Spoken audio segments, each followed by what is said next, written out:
Hello everyone, कैसे हो सभी लोग। मैं हूं आपका वास्ते भैया और आप सभी का स्वागत है स्पेशल सेशन में, जहां आज हम बात करेंगे कंपार्टमेंट एग्जाम्स के बारे में। सीबीएसई बोर्ड का रिजल्ट आ चुका है और मुझे इन सभी बच्चों के लिए बहुत खुशी है जो अच्छे तरीके से पास हुए, बढ़िया परसेंटेज लेकर आए। लेकिन जो बच्चे अच्छे तरीके से पास नहीं हुए, यानी कि किसी एक सब्जेक्ट में या एक से ज्यादा में फेल हो चुके हैं, तो यार आप लोग भी घबराओ मत, आप भी अच्छे तरीके से पास हो सकते हो। अभी भी मौका है पूरा, तो डटे रहना, क्योंकि हमारे पास एक मौका देती है सीबीएसई बोर्ड्स कंपार्टमेंट एग्जाम्स के भी, जिसमें आप अगर किसी सब्जेक्ट में फेल हो जाए तो एक या एक से ज्यादा में, तो भी आप उस सब्जेक्ट का अगेन पेपर दे सकते हो, बढ़िया परसेंटेज लेकर आ सकते हो और पास हो सकते हो और बढ़िया तरीके से अपना बोर्ड्स क्लियर कर सकते हो।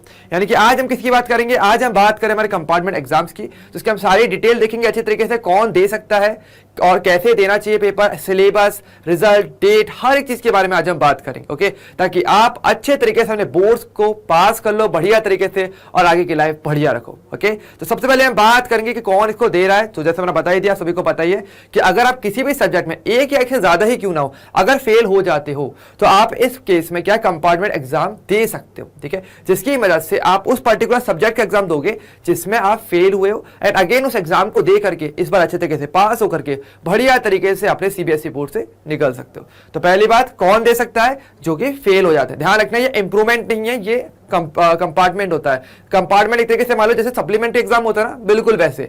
इंप्रूवमेंट एग्जाम अलग होता है, जिसमें आपके वो नंबर अपने गेन करवाने होते हैं एक्स्ट्रा। अगर लगता है कम नंबर है तो आप इंप्रूवमेंट एग्जाम की बात करते हो, लेकिन ये बेसिकली कंपार्टमेंट एग्जाम है जिनको कौन देता है, जो कि फेल हो रहे होते हैं। तो ये बात को ध्यान रखनी है पहली बात की, अगर आप फेल हो किसी सब्जेक्ट में एक से ज्यादा में, तो आप कंपार्टमेंट एग्जाम के लिए देने के लिए एलिजिबल रहते हो। एक चीज बात करें, दूसरी बात कि भाई ये कब दिया जाता है, इसकी डेट कब आती है। तो देखो, कंपार्टमेंट एग्जाम जो है वो दिया जाता है हर साल 1 महीने बाद, करीब जुलाई के अराउंड। यानी कि जब आपका रिजल्ट जैसे इस महीने आ चुका है, तो जुलाई के अराउंड अगर देखा जाएगा तो इसका एग्जाम दिया जाता है। आपको 1 महीने का करीब टाइम मिलता है, 1-1.5 महीने का ऑलमोस्ट आपको टाइम मिल जाता है, जिसमें आप अच्छे तरीके से उस सब्जेक्ट की तैयारी कर सकते हो जिसमें भी आप फेल हो। हाँ, अगर मानते हो अगर आपके एक से ज्यादा सब्जेक्ट अगर आते हैं, 4-5 सब्जेक्ट अगर हो जाती है, तब तो भी ज्यादा मेहनत करनी पड़ सकती है। लेकिन हाँ, अगर 1-2 सब्जेक्ट ही बची है आराम से, तो उसमें भी आप 1-1.5 महीने में बढ़िया उन पर्टिकुलर सब्जेक्ट की तैयारी करके अच्छे तरीके से पास हो सकते हो। तो डेट क्या रहती है हमारी, डेट बेसिकली होती है जुलाई का महीना रहता है, जिसमें आप बेसिकली इस एग्जाम को देते हो। नेक्स्ट अगर बात करें तो किसकी फीस क्या होती है, कि कंपार्टमेंट एग्जाम की फीस क्या होती है, तो फीस इसकी होती है 300 रुपीज। 300 रुपीज इसकी फीस रहती है। ओके, जिसमें कि आप इस फीस को देकर के आप आराम से अपने सब्जेक्ट का पेपर दे सकते हो। अगर बात करें नेक्स्ट पे, जो कि प्रोसेस क्या रहता है इसका, तो प्रोसेस बहुत ही सिंपल है। अभी जैसे रिजल्ट आया, ठीक है, आपका फेल पास वो सब अभी सीबीएसई बोर्ड ने बता दिया, ठीक है। अब होता क्या है कि कुछ दिनों के बाद ही आपको क्या है, सीबीएसई बोर्ड की जो वेबसाइट है, जो मेन वेबसाइट है उसकी, वहां पर आपको कंपार्टमेंट एग्जाम के लिए आपको लिंक मिल जाएगा आराम से। एंड मैं भी आपको पर्सनली इन्फॉर्म कर दूंगा तरीके से चैनल पर कि आपको मिस नहीं करना वो लिंक, क्योंकि वो आपको साल में एक बार बनना रहता है, तो वो आपको उस पर स्पेशली नजर रखनी होगी। प्रोसेस बहुत ही सिंपल रहता है, सिंपल फॉर्म आपको भरना रहता है और कुछ नहीं करना।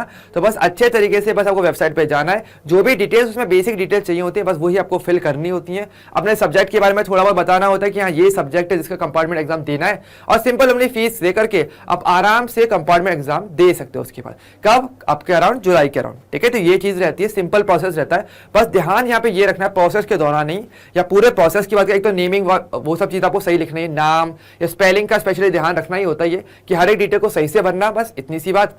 एंड इसके अलावा आपको ये भी थोड़ा सा देख के रखना है कि वो जो टाइम है जब वो लिंक आएगा तो उस पर स्पेशली नजर रखनी है। क्योंकि अगर आप अभी फिल करना अगर रह जाता है, मान लो इस बार आप अगर बाई चांस नजर से निकल जाए या आप फिल करना भूल जाते हो, तो आपको फिर अगले साल ही मौका मिलेगा कंपार्टमेंट के लिए। तो इसलिए उस लिंक पर आपको स्पेशली नजर रखनी है। और इसके लिए मैं कहूंगा कि यार चैनल को सभी लोग सब्सक्राइब करके रखना, क्योंकि मैं आपको बताऊंगा जरूर चैनल पर ही कि हाँ भाई लिंक आ चुकी है और सभी लोग रेडी हो जाओ और अच्छे तरीके से फिल करना है। ओके, तो चैनल को सभी लोग सब्सक्राइब करके रखना। नेक्स्ट क्या हमारे पास, सिलेबस क्या आता है। एक अच्छा क्वेश्चन कि भैया इसमें सिलेबस क्या आता है, तो सिलेबस वही सेम आता है जो कि आपके बोर्ड्स का रहता है। ठीक है, जो सब्जेक्ट में फेल हुए, जैसे आपका फिजिक्स में, केमिस्ट्री में, जिसमें भी फेल आप होते हो, मैथ्स में फेल होते हो, तो आपको बस वही सेम सिलेबस रहता है। सिलेबस में कोई कम या ज्यादा नहीं रहता, सेम सिलेबस रहता है, बस आपको वो अगेन पेपर देना है, लाइक ये वाली चीज है और कुछ नहीं है। ओके, सिलेबस बिल्कुल सेम रहता है, ना तो वो कम होगा ना वो ज्यादा, बिल्कुल सेम सिलेबस चलता है। ओके अच्छा, नेक्स्ट बात आती है, बहुत पूछते हैं कि क्वेश्चन पेपर पैटर्न पे क्या कुछ अलग टाइप का क्वेश्चन पेपर आता है, इसके लिए सेम ही आता है। तो मैं आपको बता देता हूँ, बिल्कुल सेम पैटर्न आता है, कहीं पर कोई चेंज नहीं होता। जैसे आपके ABCD जो सेक्शंस होते हैं वही सेम पैटर्न यहाँ पर भी देखने को मिलेगा, वही सेम मार्किंग रहेगी, बस वो पेपर आप अगेन देने वाले हो। वही वाली बात, ये मान के चलो कि आपका एक पेपर फिर से लिया जा रहा है, सेम बोर्ड का पेपर अगेन फिर से आएगा और बस आपको वो दे करके आना है और कुछ नहीं करना। ओके अच्छा, नेक्स्ट क्वेश्चन क्या बनता है हमारे पास, एक ये क्वेश्चन पेपर की डिफिकल्टी कैसे रहती है, ये बहुत पूछते हैं। क्या अगर जो कंपार्टमेंट पेपर होता है तो उसका जो क्वेश्चन पेपर आएगा वो मुश्किल आता है, इजी आता है, मीडियम आता है, कैसा आता है, क्या वो पहले से ज्यादा मुश्किल तो नहीं आ जाएगा? तो ये डर बहुत लगा रहता है। तो मैं आपको बता देता हूँ क्लियरली तरीके से कि इसका जो पेपर होता है वो बिल्कुल पहले जैसा ही आता है, जैसे नॉर्मली बोर्ड्स का होता है, सेम उसी लेवल का ही रहता है। उसको डिफिकल्ट बिल्कुल नहीं करते, क्योंकि बोर्ड्स को इस वाले का पूरा एहसास रहता है। बोर्ड्स के लोगों को, CBSE बोर्ड के जो हमारे डायरेक्टर्स और जो टीचर्स होते हैं उन सबको इसका एहसास है पूरे तरीके से कि यार इन्होंने एक बार ये पेपर दिया है, ठीक है, तो अभी इनको पेपर को पास करवाना है। वो भी चाहते हैं कि आप सभी लोग पास हो जाओ और आगे बढ़ो। तो इसके लिए क्या करते हैं कि वो आपको या तो सेम लेवल देते हैं या फिर उससे इजी देते हैं, उससे मुश्किल तो कभी देते ही नहीं है, ठीक है। तो ये बात फिर निश्चिंत रहना, पूरे तरीके से पूरा रिलैक्स रहना कि पेपर इजी ही आता है एक बार के लिए, ठीक है। तो आराम से पेपर आप इसको पास कर सकते हो। यानी अगर मैं कंपेयर भी करूं ना कि नॉर्मल बोर्ड्स और कंपार्टमेंट पेपर अगर आप दे रहे हो एक टाइम पे, तो कंपार्टमेंट पेपर में पास होने के चांसेस ज्यादा अच्छे होते हैं। तो इसको आप आराम से पास कर सकते हो, सिंपल पढ़ करके, बढ़िया, और टाइम भी अच्छा खासा मिल जाता है। एक ही सब्जेक्ट पढ़ना होता है, एक या दो सब्जेक्ट, तो उसे आराम से कर भी सकते हो। हाँ, सब्जेक्ट ज्यादा है, अगर किसी ज्यादा में फेल हुआ तो हाँ थोड़ी ज्यादा मेहनत करनी पड़ सकती है, लेकिन अगर एक दो सब्जेक्ट में फेल हो ना तो आराम से 1-1.5 महीने में बढ़िया तरीके से पढ़ा जा सकता है। ओके, नेक्स्ट क्वेश्चन क्या है हमारे पास, क्वेश्चन पेपर की चेकिंग। क्वेश्चन पेपर की चेकिंग कैसे होती है यहाँ पे कि अब अगर क्वेश्चन पेपर चेक किया जाएगा टीचर्स के भी, तो वो क्या होता है, काफी डिफिकल्ट लाइक काफी हार्ड वे में चेक करते हैं या एक लीनियंट वे में चेक हो जाता है। तो मैं आपको बताया था कि यहाँ पर जो पेपर चेकिंग होती है वो बिल्कुल वैसे ही होने वाली होती है जैसे बोर्ड्स में होती है। तो एक लीनियंट वे में ही चेकिंग होती है, आराम से आप सही से ही करोगे, आपको आराम से नंबर मिल जाएंगे और पेपर ईजी आएगा। तो ज्यादा अच्छे चांसेस भी रहते हैं कि आप इजी एक रिलैक्स वे में आराम से अपना एग्जाम दे सकते हो।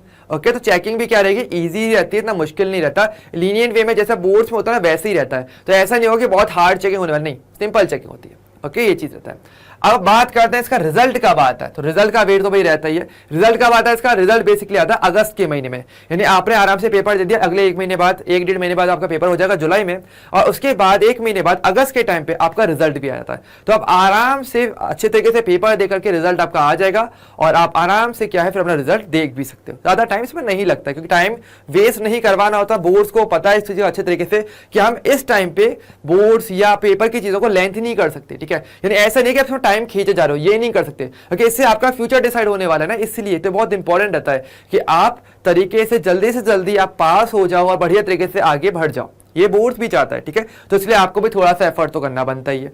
इसके अलावा अगर बात करेंगे if you fail in compartment exam, तो क्या होगा अगर मान लो कंपार्टमेंट एग्जाम में मान लो कोई बंदा फेल हो जाए, मान लो ऐसा हो भी जाए एक बार के लिए, तो क्या होने वाला है। तो होता यह है कि आप उस एग्जाम में फेल हो गए, कोई प्रॉब्लम नहीं है, अगले साल आप फिर से इस कंपार्टमेंट एग्जाम को फिर से उस सेम सब्जेक्ट के लिए दे सकते हो। तो आप उसके लिए एलिजिबल रहते हो, पर फिर आपको अगले साल देना पड़ेगा, ठीक है। बस इतनी सी बात है, ऐसा कुछ प्रॉब्लम नहीं होता कि फेल हो जाओगे तो कभी दे नहीं पाओगे, दे सकते हो अगले साल, ठीक है। तो अगले साल आपको वेट करना पड़ेगा 1 साल का, एंड देन फिर आप अगेन उस सब्जेक्ट के लिए कंपार्टमेंट एग्जाम दे सकते हो, ठीक है।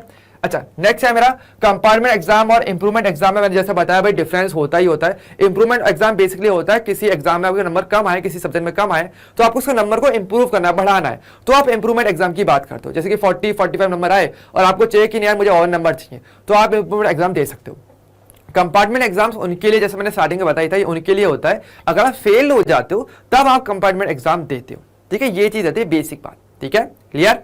चलिए नेक्स्ट अगर बात करें हमारे पास क्या है कि what it will it affect our future, क्या इससे हमारे फ्यूचर पे इफेक्ट पड़ेगा।